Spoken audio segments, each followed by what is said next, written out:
विद्यार्थ्यांनो, उशाप ही कथा आपण पाहत होतो आणि या कथेमध्ये आपण मागच्या वेळेस पाहिलं की एक अनोळखी व्यक्ती तमसा नदीच्या तीरावर बसलेली असते आणि ऋषिकुमारांचा घोळका तिथपर्यंत जाऊन पोहोचतो आणि बाकीचे ऋषिकुमार हा कुणीतरी वेडा मनुष्य आहे म्हणून त्याला तिथेच सोडून निघून जातात.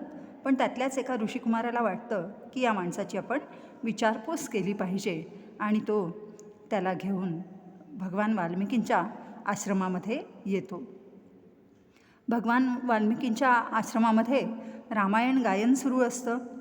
सगळे श्रोते रामकथा ऐकत असताना माना डोलावत असतात. परंतु ही व्यक्ती मात्र या सगळ्यापासून खूप दूर असते, निर्विकार असते. तेव्हा हा रामायणाचा कथाभाग सीताहरणापर्यंत येतो. रात्र होताच आकाशात एक एक चांदणी उगवावी, हा म्हणता आभाळ लाखो चांदण्यांनी फुलून जावे आणि नील गगनाला अपूर्व शोभा यावी, तशी आता श्रोतृवृंदाच्या मनाची स्थिती झाली होती. रामाचा पराक्रम, सीतेचं सौंदर्य, कैकेयीचा हट्ट, राम लक्ष्मण सीता यांचा त्याग, सारं आदिकवींनी मोठ्या अपूर्व शैलीनं वर्णन केलेलं होतं. तर रामकथा सांगत सांगत महर्षी वाल्मिकी सीताहरणाच्या मुद्द्यापर्यंत येऊन पोहोचतात. श्रोतृवृंदांचं मन त्या कथेत पार रममाण झालेलं आहे. रामाचा पराक्रम त्या कथेतून त्यांना ऐकायला मिळतोय. सीतेच्या सौंदर्याचं वर्णन ऐकायला मिळतंय. कैकेयीच्या हट्टाबद्दल त्यांना त्यातून समजतंय. राम लक्ष्मण आणि सीता यांचा वनवास किंवा त्यांनी अयोध्येचा केलेला त्याग त्यांच्या लक्षात येतोय. तर हे सगळं ऐकत ऐकत सारी सभा जीवाचा कान करून बसलेली होती. कांचन मृगाचं आगमन होताच 2-3 ऋषीपत्नींच्या मुखातून चकचक असा आवाज नकळत निघाला. आगामी दुःखाची छाया श्रोतृवृंदावर पसरली. तर विद्यार्थ्यांनो, तुम्हाला रामायणातला हा कथाभाग माहितीच आहे की कांचन मृगाला सीतेच्या पर्णकुटीकडे पाठवून रावण सीतेचं हरण करतो आणि मग पुढचं सगळं रामायण घडतं. तर आत्ता इथे ही रामकथा ऐकत असताना समोर जे ऋषी बसलेले आहेत, त्यांच्या पत्नी बसलेल्या आहेत, त्या पत्नींच्या मुखातून चकचक असा आवाज येतो. दूर कोपऱ्यात बसलेला पाहुणा मात्र कांचन मृगाचं नाव निघताच उल्हसित झाला. धनुष्याला बाण लावून तो सोडावा तसे हातवारे त्याने उगीच केले. 1-2 शिष्यांचे लक्ष त्याच्याकडे गेले. त्याचे ते हातवारे त्यांना वेड्यासारखे वाटले. त्याच्याजवळ जाऊन स्वस्थपणे कथा ऐका असे गोड शब्दात त्यांनी सांगितले. दूर कोपऱ्यात बसलेला पाहुणा कांचन मृगाचं नाव निघताच उल्हसित झाला. किती विचित्र एक दृश्य इथं पाहायला मिळते बघा. आत्तापर्यंत जी सुंदर रामकथा सांगितली जात होती, तेव्हा हा अनोळखी मनुष्य, हा पाहुणा त्यापासून दूर होता, निर्विकार होता, निर्लिप्त होता. आणि आता मात्र जी रामकथा सांगितली जाते ती ऐकताना हा पाहुणा कांचनमृगाचं नाव निघताच उल्हसित झालेला आहे. बाकीचा श्रोतृवृंद दुःखी झालेला आहे आणि आता हा पाहुणा मात्र उल्हसित झालेला आहे. 1-2 शिष्यांचं लक्ष त्याच्याकडं गेलं. तो काहीतरी हातवारे करत होता आणि ते हातवारे त्या शिष्यांना वेड्यासारखे वाटले. त्याच्याजवळ जाऊन स्वस्थपणे कथा ऐका असं गोड शब्दात त्यांनी त्याला सांगितलं. लगेच तो पाहुणा एखाद्या पुतळ्यासारखा निश्चल झाला. नवी वळणे घेत नदी भरभर समुद्राकडे जाते तशी कथा पुढे चालली होती. रावण आला, त्यानं सीतेला उचललं. सीता आक्रोश करू लागली. सारी सभा करुण रसात बुडून गेली. 1-2 तापसी स्त्रिया डोळे पुशीत उठल्या आणि बाहेर गेल्या. त्यांना पुढचा कथाभाग ऐकवेना. तर महर्षी वाल्मिकी जे आहेत ते रामायणाची कथा सगळ्यांना सांगतायत आणि ती कथा ऐकत असताना सीतेचं हरण हा भाग तिथं आलेला आहे आणि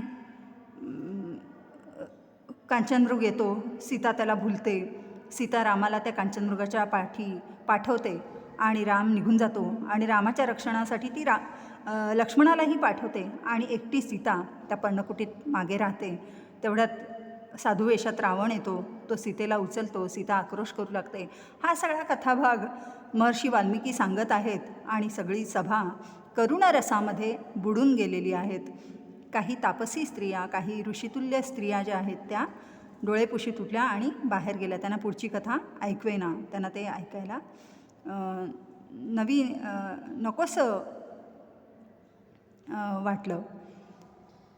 तर अशा तऱ्हेनं कथा पुढे चाललेली होती. आकाशातून सीतेला घेऊन जाणाऱ्या रावणाची, आकाशमार्गे रावण सीतेला घेऊन गेला. ऋषीच्या रूपात रावण सीतेसमोर आला आणि मग खांद्यावर सीतेला बसून घेऊन तो आकाशमार्गे गेला. आकाशातून सीतेला घेऊन जाणाऱ्या रावणाची स्कंधावर वीज धारण करणाऱ्या कृष्णमेघाशी कवीने केलेली तुलना पाहून काही पंडित इतके आनंदित झाले की नकळत त्यांनी टाळ्या वाजवल्या. स्कंधावर वीज धारण करणारे कृष्णमेघ, आकाशातून सीतेला घेऊन जाणारा रावण आणि स्कंधावर वीज धारण करणाऱ्या कृष्णमेघाशी कवीने केलेली तुलना पाहून काही पंडित इतके आनंदित झाले. आकाशातून सीतेला घेऊन जाणारा रावण आणि स्कंधावर वीज धारण करणारे कृष्णमेघ, तर त्याची तुलना, रावणाची तुलना कृष्णमेघांशी, काळ्या ढगांशी, स्कंधावर खांद्यावर विजेला धारण करणाऱ्या काळ्या मेघांशी तुलना वाल्मिकी ऋषींनी केलेली पाहून समोर बसलेल्या काही पंडित कवींना खूप आनंद झाला आणि त्यांनी टाळ्या वाजवल्या. ती तुलना, ती उपमा त्यांना आवडली आणि त्यांनी नकळत टाळ्या वाजवल्या. पण आपल्या कृतीची त्यांना लाज वाटली, कारण प्रसंग कसला चालला होता, कारुण्यानं ओतप्रोत भरलेला, सीता आक्रोश करीत असलेली, सगळा श्रोतृवृंद दुःखात बुडून गेलेला आणि त्या पंडित मंडळींना आपल्याच कृतीची लाज वाटली. आपण या ठिकाणी टाळ्या वाजवायला नको होत्या, परंतु ती उपमा त्यांना आवडली म्हणून त्यांनी टाळ्या वाजवलेल्या होत्या.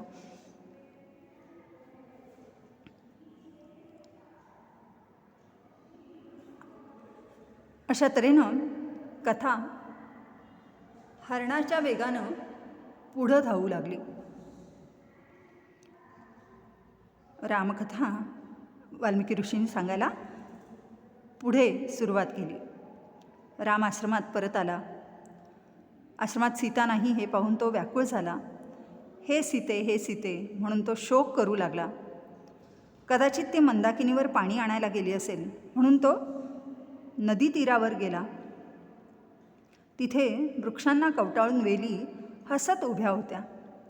पक्ष्यांची जोडपी नदीच्या प्रवाहात आनंदाने क्रीडा करीत होती. फक्त राम तेवढा एकटा होता. सीते, सीते, जानकी, जानकी अशा मोठमोठ्याने हाका त्याने मारल्या. भोवतालच्या वनभागातून या हाकांचा प्रतिध्वनी परत त्याच्या कानी पडला. राम एकटा होता. सीते, सीते, जानकी, जानकी अशा हाका त्यानं मारल्या. भोवतालच्या वनभागातून या हाकांचा प्रतिध्वनी त्याच्या कानी आला. राम रात्रभर आश्रमाभोवतालचा वनभाग शोधित होता. लता, कुंज, वनगुंफा, जिथे जिथे म्हणून सीता कधी ना कधी गेली होती, बसली होती, विसावली होती, तिथं तो गेला. तर नदी तीरावर वृक्षांना कवटाळून वेली उभ्या होत्या. पक्ष्यांची जोडपी नदीच्या प्रवाहात आनंदानं क्रीडा करत होती. सगळं वातावरण आनंदित होतं, परंतु राम मात्र एकटा होता. नदी तीरावर जाऊन त्यानं मोठमोठ्यानं सीते, सीते, जानकी, जानकी अशा हाकांचा सपाटा लावला. रात्रभर राम आश्रमाभोवतालचा वनभाग शोधित होता. लताकुंज, वनगुंफा, जिथं जिथं म्हणून सीता कधी ना कधी गेली होती, बसली होती, विसावली होती, तिथं तिथं तो गेला. म्हणजे आश्रमाच्या सभोवती सगळं जंगल होतं आणि त्या जंगलामध्ये अनेक झाडं होती, अनेक वेली होत्या आणि सीता तिथे आपलं पर्णकुटीतलं काम संपल्यानंतर विसाव्याला जाऊन बसत असे. त्या प्रत्येक ठिकाणी सीतेचा शोध रामानं घेतला, पण त्याला ती कुठंच दिसली नाही. राम वेड्यासारखा झाला. वृक्षलतांना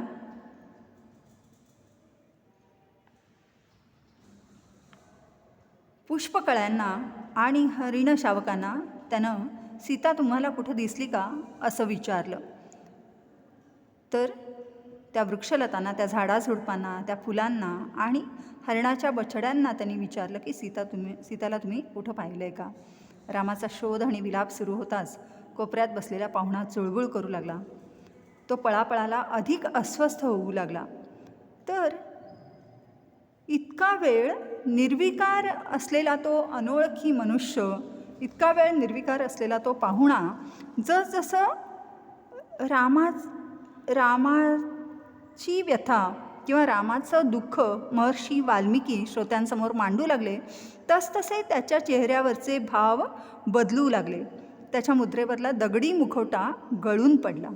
कितीतरी सूक्ष्म आर्त करुण भाव त्याच्या ओबडधोबड चेहऱ्यावर आलटून पालटून दिसू लागले. आपल्या राकट हातांची बोटे एकमेकात गुंतवून तो त्यांची चाळवाचाळव करू लागला. असे काही क्षण गेले, मग त्यानं आपली मान खाली केली. दोन्ही हातांनी मस्तक घट्ट धरून तो बसला. आणखी काही क्षण गेले, मग एक अस्फुट हुंदका त्याच्या तोंडून बाहेर पडला. त्या शांत सभेत तो सर्वांना ऐकू आला. पुढल्या क्षणी हातांनी तोंड झाकून घेऊन तो ओक्साबोक्षी रडू लागला. भगवान वाल्मिकींचे लक्ष त्याच्याकडे गेले. त्यांचे कावळे गायन थांबले. तो कोण होता, का रडत होता हे कुणालाच कळलं नाही. सारे त्याच्याकडे टकमक पाहू लागले. तर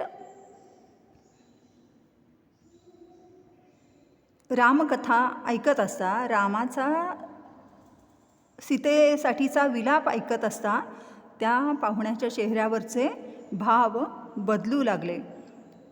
त्याच्या चेहऱ्यावरचा दगडी मुखवटा, त्याचा तो ओबडधोबड चेहरा, त्यावर करुण रस प्रकट झाला. आपल्या राकट हातांची बोटं एकमेकात गुंतवून तो त्यांची चाळवाचाळव करू लागला. असे काही क्षण गेले, मग त्यानं आपली मान खाली केली. दोन्ही हातांनी मस्तक घट्ट धरून तो बसला. काही क्षण गेले आणि एक अस्फुट हुंदका त्याच्या तोंडून बाहेर पडला. त्या शांत सभेत तो सर्वांना ऐकू आला.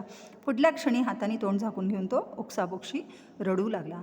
तर हा जो अनोळखी मनुष्य आहे, हा जो पाहुणा आहे, हा जसजशी रामकथा ऐकू लागला तसतसं तो त्या कथेनं हेलावून गेला. त्याचं मन ती कथा ऐकता ऐकता भरून आलं आणि एक हुंदका त्याच्या तोंडून बाहेर पडला. ओक्साबोक्षी तो रडू लागला.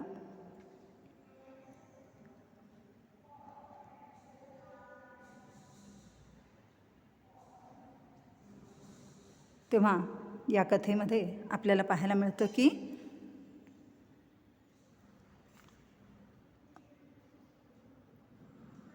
हा जो पाहुणा आहे हा खरं तर थोडासा वेडसर आहे, निर्लिप्त, निर्विकार आहे. पण जेव्हा तो रामाचा सीतेसाठीचा शोध हा कथाभाग ऐकतो आणि रामाचा विलाप ऐकतो, त्यावेळेला त्याचं मन, त्याचं अंतःकरण हेलावून जातं आणि तो रडू लागतो. त्याच्या मनातलं सगळं दुःख, सगळं वेदना बाहेर पडतं. त्या शांत सभेमध्ये त्याचं रडणं, त्याचं ओक्साबोक्षी रडणं सगळ्यांनाच ऐकू जातं. धन्यवाद. पुढच्या वेळेस पुढचा भाग आपण पाहू.